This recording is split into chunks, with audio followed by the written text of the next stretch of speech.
நாட்டிலிருந்து அகற்றிவிடலாம் என்று இந்த சக்திகள் எல்லாம் சேர்ந்து கொண்டு RSS பின்னணியிலே முழுமூச்சாக நாங்கள் கைப்பற்றுவோம் தமிழ்நாட்டை என்று வருகிற போது நம்முடைய கடமை, எங்கள் இயக்கத்திலே இருக்கின்ற அத்தனை பேரும் திராவிட இயக்க ரத்தம் ஓடுகிற குருதியை கொண்டவர்கள்.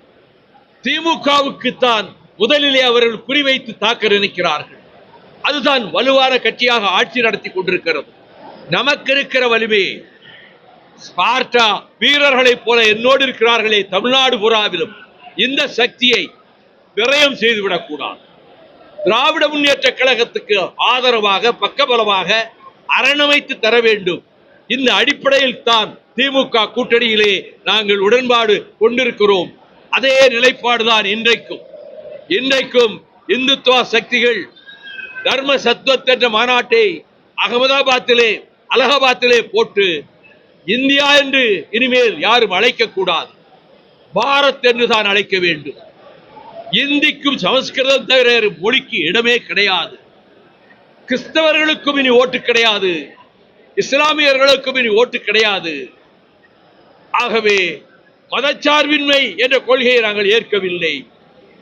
தலைநகர் டெல்லியிலிருந்து வாரணாசிக்கு மாற்ற வேண்டும் என்று போட்ட மாநாட்டு பிரகடனத்தை வட மாநிலங்களிலே விநியோகித்தார்கள்.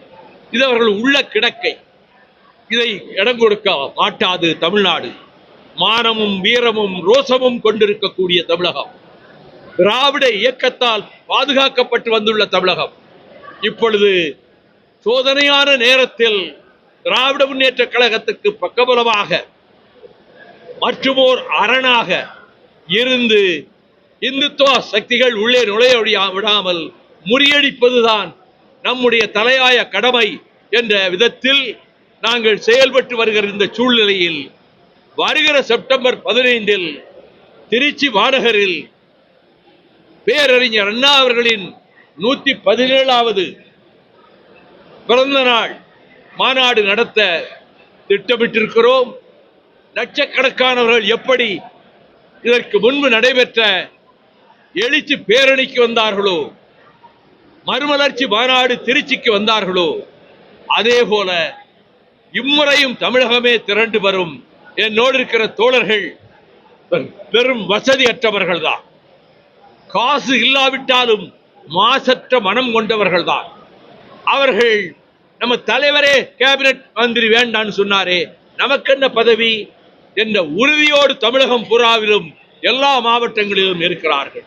அது 7 மண்டலங்களாக பிரித்து அந்த செயல் வீரர்களை சந்தித்து செப்டம்பர் 15 திருச்சி மாநாட்டை கடந்த கால வரலாற்று மாநாடுகளைப் போல நடத்த வேண்டும் என்று திட்டமிட்டு அந்த 7 மண்டலங்களில் ஒன்று மதுரை மண்டலம். இந்த மண்டலத்துக்கு உட்பட்ட மாவட்டங்களின் செயல் வீரர்கள் அனைவரும் இங்கே வந்திருக்கிறார்கள். அவர்களை இப்போதிருந்தே மாநாட்டு விளம்பரத்தை சுவர்களிலே எழுதவும், மாநாட்டு விளம்பரத்தை தட்டி போர்டுகளிலே வைக்கவும், சினிமா திரையரங்கங்களிலே அந்த மாநாட்டை பற்றி ஸ்லைடு போடவும் நாங்கள் திட்டமிட்டிருக்கிறோம். அந்த திட்டத்தின் ஒரு பகுதியாகத்தான் இன்று நான்மாடக்கூடல் மதுரையிலே இந்த கூட்டம், செயல் வீரர்கள் கூட்டம் இப்பொழுது நடைபெற இருக்கின்றது. நம்முடைய பொருளாளர் செந்திலதிபர் அவர்கள் நெய்வேலியிலே இருந்து வர வேண்டும். அவைத் தலைவர் ஆடிட்டர் அர்ஜுனராஜ் கோயம்புத்தூரிலே இருந்து வர வேண்டும். ராஜேந்திரன் துணை பொதுச் செயலாளர் அவர் நெல்லையிலிருந்து வந்து விட்டார். முதன்மை செயலாளரும் திருச்சி நிகழ்ச்சிகளை முடித்துக் கொண்டு இங்கு வந்து சேர்ந்து விட்டார். அதனால் தான் 1 மணி நேரம் தாமதமாகிவிட்டது. தாமதத்தை பொறுத்துக் கொள்ளவும், இனி நீங்கள் கேட்க விரும்புகிற கேள்விகளை தாராளுகிறேன்.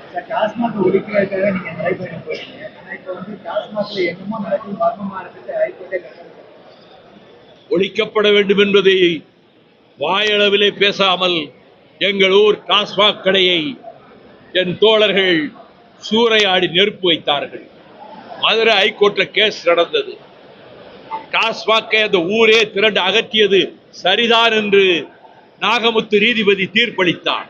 சுப்ரீம் கோர்ட்டுக்கு அதிமுக அரசு எங்களுக்கு விதிக்கப்பட்ட தீர்ப்பை எதிர்த்து போனது. அங்கே தலைமை நீதிபதியாக சென்னையிலே இருந்தவர், அவர் பெஞ்சுக்கு வந்தது, எடுத்து பார்த்தார். அதில் என் பெயரும் இருக்கிறது, எங்கள் ஊரின் பெயரும் இருக்கிறது. அந்த பெட்டிஷனை அப்படியே தூக்கி போட்டுவிட்டு டிஸ்மிஸ் சொன்னார். ஆக அதுபோல ஊருக்கு தாய்மார்கள் மதுக்கடைகளுக்கு முன்னாலே நின்று போராடிய போது நான் முடிந்த அளவுக்கு பல ஊர்களுக்கு சென்றிருக்கிறேன். படிப்படியாக மதுவிலக்கை கொண்டு வந்து விடுவோம் என்றுதான் நம்முடைய முதலமைச்சர் மாண்புமிகு தளபதி ஸ்டாலின் அவர்களும் சொல்லி இருக்கிறார்கள். நாங்கள் அதிலே உறுதியாக இருக்கிறோம். இதற்கு மத்தியில் தமிழக வாழ்வாதாரங்களுக்கு ஆபத்து உருவாகி வருவதை எண்ணித்தான் நாங்கள் அதை தடுக்கின்ற வேலையை தலையாய வேலையாக முதல் வேலையாக வைத்துக் கொண்டிருக்கிறோம். தாராளமாக எடுத்துக்கொள்ளலாம். நாங்கள் தீர ஆலோசித்து அமர உட்கார்ந்து திராவிட இயக்கத்தை காக்க திமுகவோடு உடன்பாடு கொள்வதென்று முடிவெடுத்து நாடாளுமன்ற தேர்தலிலும் சட்டமன்ற தேர்தலிலும் உடன்பாடு வைத்திருந்தோமோ அதே நிலைப்பாடுதான் இப்பொழுதும் இருக்கிறது. திமுக கழகத்துக்கு பக்கபலமாக ஒரு அடிஷனல் போர்ஸ் எங்கள் இயக்கத்தில் ஊருக்கு 10-20 இளைஞர்களாவது தொண்டர்கள் இருக்கிறார்கள். எங்களிடம் காசு வசதி இல்லை, விளம்பரங்கள் செய்வதற்கு எங்களிடத்திலே பணம் இல்லை. பக்கம் பக்கமாக விளம்பரம் போடவோ தொலைக்காட்சிகளிலே விளம்பரம் போடவோ பணமற்றவர்கள் நாங்கள்.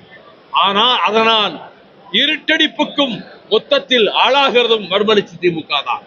ஆனால் தமிழகம் பூராவிலும் 94க்கு பிறகு என்னோடு இருந்த அந்த தோழர்கள் இன்றைக்கும் அதே வீறு கொண்ட உணர்ச்சியோடு கட்சியிலே இருக்கிறார்கள். நாங்கள் இந்த திருச்சி மாநாட்டுக்கு பிறகு செய்ய போகிற சில வேலை திட்டங்களின் மூலம் மேலும் ஆதரவை நாங்கள் பெருக்கிக் கொள்வோம். ஆக மதிமுக வீழ்த்தப்பட முடியாத சக்தி, தவிர்க்கப்பட முடியாத கட்சி என்ற நிலைதான் இன்றைக்கு இருக்கிறது.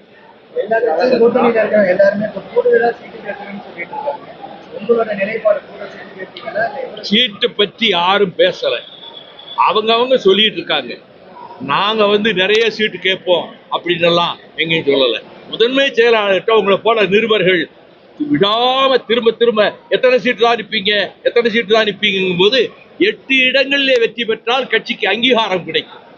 அந்த 8 இடங்களிலே போட்டியிட வேண்டுமெனில் அதை விட கொஞ்சம் கூடுதலாகத்தான் கேட்க வேண்டி வரும், 10 12 கேட்க வேண்டி வரும் என்று சொன்னதைத்தான் பெரிய செய்தியாக 12 தொகுதிகள் மதிமுக கேட்கிறது என்று நான் அந்த வார்த்தையவே எங்க உயர்நிலை குழுவிலேயோ எங்க செயற்குழுவிலேயோ பயன்படுத்தல.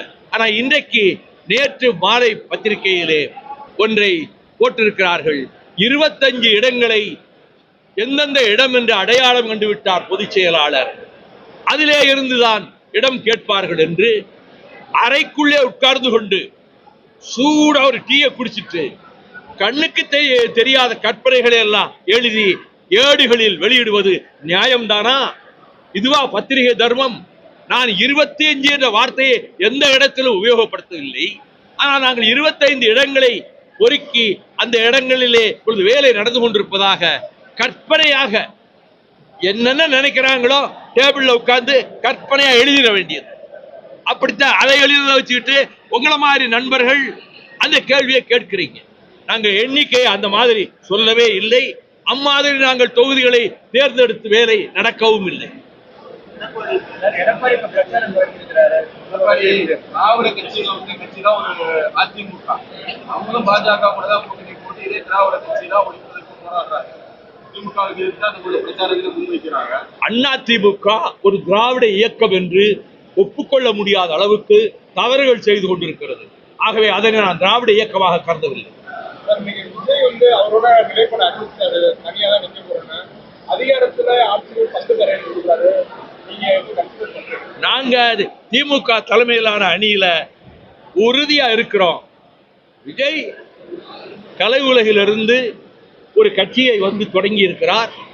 அவர் கட்சியை எப்படி நடத்தி கொண்டு போக வேண்டுமோ அவர் கருத்துக்களை சொல்கிறார். அதற்கெல்லாம் நாம் பதில் சொல்ல முடியாது.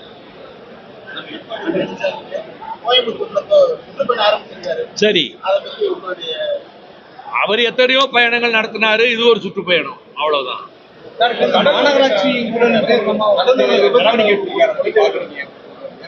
முதலமைச்சர் மிக கவனமாக இருக்கிறார். எங்கும் தவறுகள் நடக்கக்கூடாது என்பதிலே தளபதி ஸ்டாலின் உறுதியாகவும் அதே நேரத்தில் எடுக்கிற முடிவுகள் கட்சியை பாதுகாக்கவும் மக்கள் மத்தியிலே நல்லெண்ணம் ஏற்படவுமாக அவர் முடிவுகள் எடுக்கிறார், அறிவிக்கிறார். அதில் ஒன்றுதான் மதுரை மாநகர மண்டல செயலாளர்கள் நீக்கம்.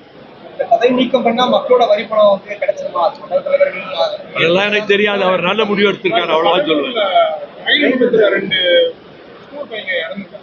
எங்க கடலூர்ல ரயில்வே கிராசிங்ல போறப்ப பஸ் ஸ்கூல் பஸ் காசா கேட்டு போடாம அலட்சியத்தினால இது ரயில்வே துறை மிக கவனிக்க வேண்டிய ஒன்று. 2 பிள்ளைகள், மாணவர்கள், சிறு வயதுக்காரர்கள் இப்படி கொல்லப்பட்டார்கள் என்பது அந்த குடும்பங்கள் எப்படி இதை தாங்கும்? செய்தியை படிக்கிற போது, கேள்விப்படுகிற போதே மனம் பதைபதைக்கிறது.